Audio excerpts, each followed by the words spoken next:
କହିଲୁ ଦେଖି ଦୁନିଆରେ ସବୁଠାରୁ ତତେ କିଏ ଅଧିକ ଭଲ ପାଏ? ମତେ ଯିଏ ଜନ୍ମ ଦେଇଛି ମାନେ ତୁ ମୋ ମା। ମୋ ଠାରୁ ବଡ ବି ଆଉ ଗୋଟେ ମା ଅଛି, ଯିଏ ଦୁନିଆର ମା, ଯିଏ ଆମ ସମସ୍ତଙ୍କୁ ଭଲ ପାଏ। ସେ କିଏ ମା? ସେ ହେଉଛି ଗଛ। ଗଛ?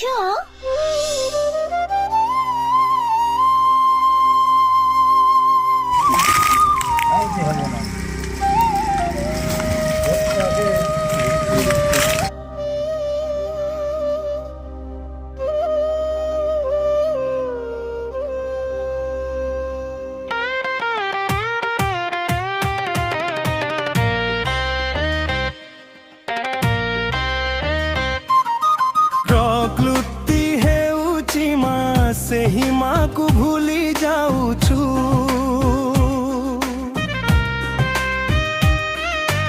ଆମେ ସେଇଠୁ ଦୂରେଇ ଯାଇଛୁ, ଯେଉଁଠୁ ଜୀବନ ଜନ୍ମ ନେଇଥିଲା।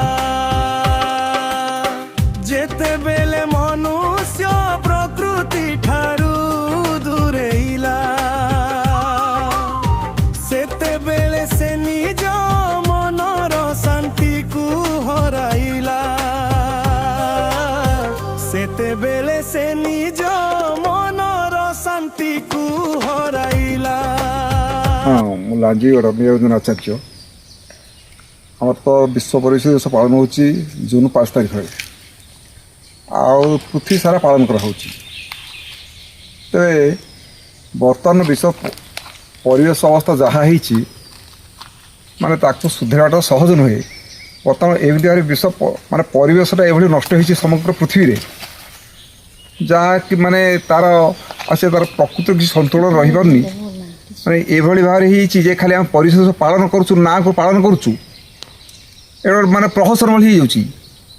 ଆମେ ପାଳନ କରୁଛୁ ବିଶ୍ୱ ପରିବେଶ ଦିବସ, କିନ୍ତୁ ଇଆଡ଼େ ଗଛପତ୍ର ସବୁ କାଟି ଚାଲିଛୁ, ଖଣି ଖାଦାନ ସବୁ ଧ୍ୱଂସ କରି ଚାଲିଛୁ, କୋଟି କୋଟି ଗଛ କାଟୁଛୁ, ଯାଦ୍ୱାରା ପରିବେଶ ନଷ୍ଟ ହେଉଛି। କିନ୍ତୁ କଥା ହେଉଛି ଆମେ ସମସ୍ତେ ସଜାଗ ହେବା ଦରକାର। ଯେହେତୁ ଆମର ସାଧାରଣ ମଣିଷ ବି ସଜାଗ ହେବା ଦରକାର, ସରକାର ମଧ୍ୟ ଏତେ ଧ୍ୟାନ ଦେବା ଦରକାର। ସରକାର କହୁଛନ୍ତି ଯେ ପରିବେଶକୁ ସୁରକ୍ଷା କର, ପରିବେଶ ସୁରକ୍ଷା ହେବ କେମିତି? ଯଦି ଆମର ଖଣି ଖାଦାନ ଆମେ ଲକ୍ଷ ଲକ୍ଷ କୋଟି କୋଟି ଗଛ କାଟି ଚାଲିଲୁ, ତାର ପରିବେଶ ସୁରକ୍ଷା ହେବ କେମିତି? ଏସବୁ ମାନେ ପାଳନ କରିବା କେବଳ ପ୍ରହସନ ହେଇଯାଉଛି।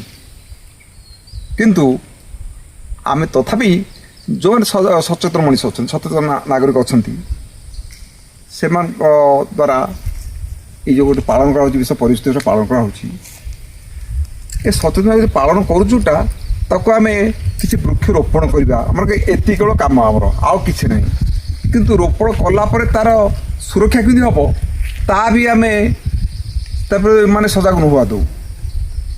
ତଥାପି ଆମ ଲାଞ୍ଜିଗଡ଼ ଅଞ୍ଚଳରେ ଆମର ଯେତେକ ଅଛନ୍ତି, ଆମର ଯେଉଁମାନେ ଭାଇମାନେ ଅଛନ୍ତି ସବୁ, ଆମର ଗୋଟେ ଅଛି ଆମର ସ୍ୱେଚ୍ଛାସେବୀ ସଂଗଠନ ବି ଅଛି। ଏ ପରିବେଶ ବ୍ୟବସ୍ଥାରେ ସେ ଭାରି ଗୁରୁତ୍ୱ ଦେଉଛନ୍ତି। ସେଇମାନେ ଗୋଟେ ଛୋଟ ପ୍ରୟାସ ନେଇଛନ୍ତି। ବର୍ତ୍ତମାନ 4-5 ବର୍ଷ ହେଲା ଆମର ଏଠି ଲାଞ୍ଜିଗଡ଼ରେ ଚାଲିଛି ଯେ ପରିବେଶ ଦିବସ ଦିନ କିଛି ବୃକ୍ଷରୋପଣ କରିବା, ଆଉ ତା'ର କେମିତି ସୁରକ୍ଷା ହେବ, ସେ ଗଛ କେମିତି ବଢ଼ିପାରିବ, ତା ପାଇଁ ମଧ୍ୟ ଯତ୍ନ ହେଉଛୁ। ଆଉ ଏମିତି 4-5 ବର୍ଷ ଭିତରେ ଚାଲିଛି। ଆଜି ମଧ୍ୟ ସେ ବିଶ୍ୱ ପରିବେଶ ଦିବସ ଉପଲକ୍ଷେ ଆମେ ଆସିଛୁ, କିଛିଟା ବୃକ୍ଷରୋପଣ କରିଛୁ। ଆଉ ଆଗାମୀ ଦିନରେ ମଧ୍ୟ ଖାଲି ଯେ ଆଜି ବୋଲି ନୁହେଁ, ଆଗାମୀ ଦିନ ମଧ୍ୟ ଆମର ଏଇ ବୃକ୍ଷରୋପଣ କାର୍ଯ୍ୟକ୍ରମ ଚାଲୁ ରହିବ ଏବଂ ତା'ର କେମିତି ସେସବୁ ମାନେ ସୁରକ୍ଷା ହୋଇପାରିବ, ତା ପ୍ରତି ଆମେ ସଜାଗ ହେଉ ବୋଲି ଆମେ ଚିନ୍ତା କରିଛୁ। ଏଥିପାଇଁ ଆମର ଅବଶ୍ୟ ଯତ୍ନ ନେବା ପ୍ରୟାସ ଜାରି ରହିଛି। ଦେଖାଯାଉ ଆମର ଏଇ ଛୋଟ ପ୍ରୟାସ ଆମର ସବୁ ସ୍ଥାନରେ ଯଦି ଏଇଭଳି ଭାବରେ ସମସ୍ତେ ଏଇଭଳି ଚେଷ୍ଟା କରନ୍ତେ, ବୃକ୍ଷରୋପଣ କରନ୍ତେ, ପରିବେଶ ସୁରକ୍ଷା ପ୍ରତି ସମସ୍ତଙ୍କ ମାନେ ଯଦି ସଚେତନତା ସୃଷ୍ଟି କରିପାରନ୍ତେ, ତାହେଲେ ହୁଏତ ଆମର ପରିବେଶ ଉପରେ କିଛିଟା ନିଶ୍ଚୟ ପ୍ରଭାବ ପଡ଼ିବ, ଆଉ ପରିବେଶର ସାମାନ୍ୟ ସୁରକ୍ଷା ବି ହେଇପାରିବ।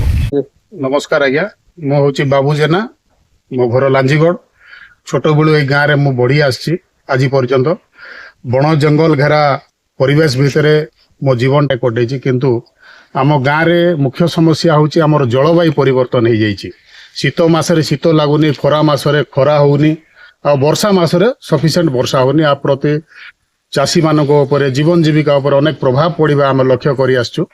ତେଣୁକରି ଗୋଟେ ଛୋଟ ପ୍ରୟାସ ଗୁଣ୍ଡିଚି ମୂଷା ଭଳି ଆଜିର ଗୋଟେ ଛୋଟ ଗଛଟେ ଆଗାମୀ ଦିନରେ ଗୋଟେ ବଡ଼ ସମ୍ଭାବନା ନେଇକି ଆସିବ ଏ ବିଶ୍ୱାସ ନେଇକି ଆଜ୍ଞା ଗୋଟେ ଛୋଟ ଛୋଟ ପ୍ରୟାସ ଯେଉଁଥିରେ ସହଯୋଗ ସମସ୍ତେ କରିଛନ୍ତି ଆମର ସ୍ୱେଚ୍ଛାସେବୀ ଯେଉଁମାନେ କି ପ୍ରକୃତିକୁ ଭଲ ପାଉଛନ୍ତି ଗଛ ଲତାକୁ ଭଲ ପାଉଛନ୍ତି ସେମାନେ ସହଯୋଗ ନିଶ୍ଚିତ ରୂପେ ମୁଁ ଧନ୍ୟବାଦ ଦେବି ସମସ୍ତଙ୍କୁ ଯେ ଆମେ କିଛି ନ କରିପାରିଲେ ବି ଗୋଟେ ଛୋଟ ଗଛଟେ ଲଗାଇବା ସବୁଦିନ ଟିକେ ଟିକେ ପାଣି ଦେବା ସେ ନିଶ୍ଚିତ ରୂପେ ଆଗାମୀ ଦିନରେ ଫୁଲ ଫଳ ଦେବ ପବନ ଦେବ ଛାଇ ଦେବ ତ ଆମେ ସୁଖ ଶାନ୍ତିରେ ରହିପାରିବା ଆମ ପରିବେଶ ଉପରେ ନିଶ୍ଚିତ ରୂପେ ଭଲ ପ୍ରଭାବ ପଡ଼ିବ ଏ ବିଶ୍ୱାସ ନେଇକି ଆଜ୍ଞା ଗୋଟେ ଚେଷ୍ଟା ଆମେ କରିଛୁ ଆଗାମୀ ଦିନରେ ଯଦି ସମସ୍ତଙ୍କର ସହଯୋଗ ମିଳେ ଏଟାକୁ ଆମେ ଆହୁରି ଟିକେ ଅଧିକା ମାତ୍ରାରେ କରିବୁ ବୋଲି ବିଶ୍ୱାସ ରଖିଛୁ ଆଜ୍ଞା ଧନ୍ୟବାଦ ମୋ ନାଁ ସୁମତି ମାଝୀ ଲାଞ୍ଜିଗଡ଼ ସମିତି ସଭ୍ୟ ଆଜି ଦିବସ ପରିବେଶ ଦିବସ ଆଜି ଯେଉଁ ଆମେ ଗଛ ଲଗାଉଛୁ ଆମର ପବନ ବରଷା ଲାଗି ଯେନ୍ ଗଛ ଲଗେଇ କରି ବି ଆମେ ନାଇଁ ଗଛ ଲଗେଇ ଦେଲୁନୁ ବୋଲି ଆମେ ମାନେ ନାଇଁ ଆମେ ସବୁ ଦିନ ନାଇଁକି ସଞ୍ଜେ ସକାଳେ ଟିକେ ପାଣି ଦେଲେ ସେ ଗଛ ନାଇଁକି ପାଣି ଇଏ କରି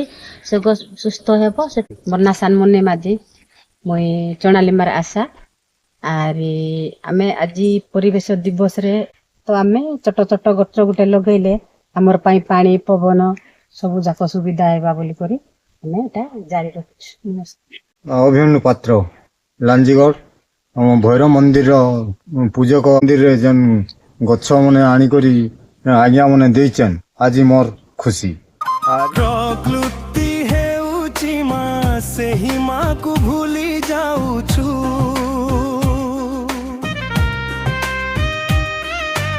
ଆମେ ସେଇଠୁ ଦୂରେଇ ଯାଇଛୁ